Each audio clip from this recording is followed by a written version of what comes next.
Didn't some early Christian churches who were located outside the Roman Empire develop different canons for their Bibles than the 66 eventually agreed upon by the Proto-Orthodox Church? For example, doesn't the Ethiopian Church accept 81 books as sacred up to this day? It appears the standard canon remains fluid even now, since Protestant and Catholic Bibles differ, while Luther debated whether to include James and Revelation in his German translation. Even today, with the 1940s recovery of the Gospel of Thomas, some scholars wonder whether it should be added to the canon. Well, it's a complicated question. And there are churches with different canons. That's true. But it's a question of what it means when one says that it's fluid, because in none of these communities is it fluid. In other words, in the Protestant tradition, when you have 27 books in the New Testament, it's true that other traditions might have, other books, but the Protestant tradition not fluid. You're not going to start finding bookstores selling Bibles you're just not. So the reality is the canon was never fixed.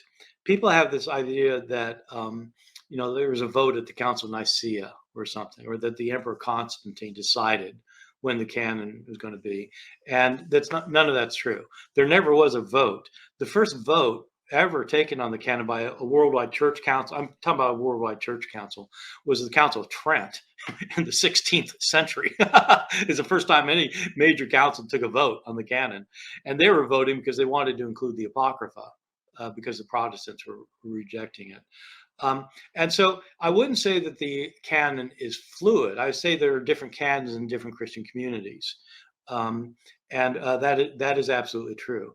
And I'll say, by the way, I've decided, now that I finished writing whatever book I was writing, my next major book, I'm thinking about doing a book on the canon. Because it's and probably a popular book on the canon as well, to explain to people how all this happened, because it's the question I get almost more than any other. How do we get this? And I think there's not really a book that I can refer people to that I think is really a popular book that I like. So yeah, there's a lot of conspiracies about this issue, and I think it's necessary that someone sticks with the facts, shows what happened, give us the case. But oftentimes in this field, I do hear an apologetic is that, early church fathers already had a situated, steady canon that they used from Justin Martyr, onward. They were all using what we have as the New Testament. So they're making this. True. It's not true. Just not true. It's false. And historically false. Yeah. Demonstrably false. You're going to show it. You're going to show this. There's not much to show. All you have to do, like anybody who does any research at all can show that's not true. It's just not true. So my first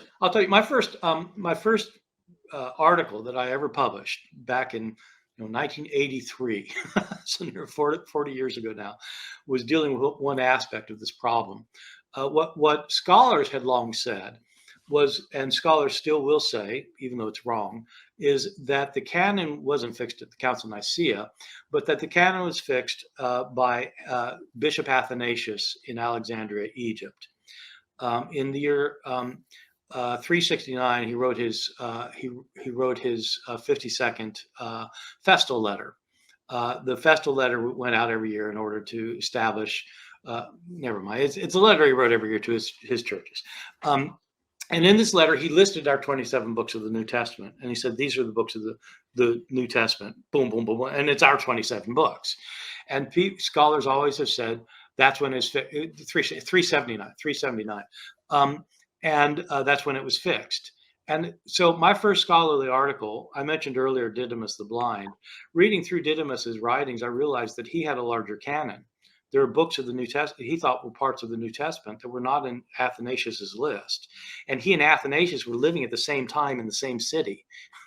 Wow. And so I showed, so this is an article I published in a European journal, and I just showed that Didymus had a different understanding.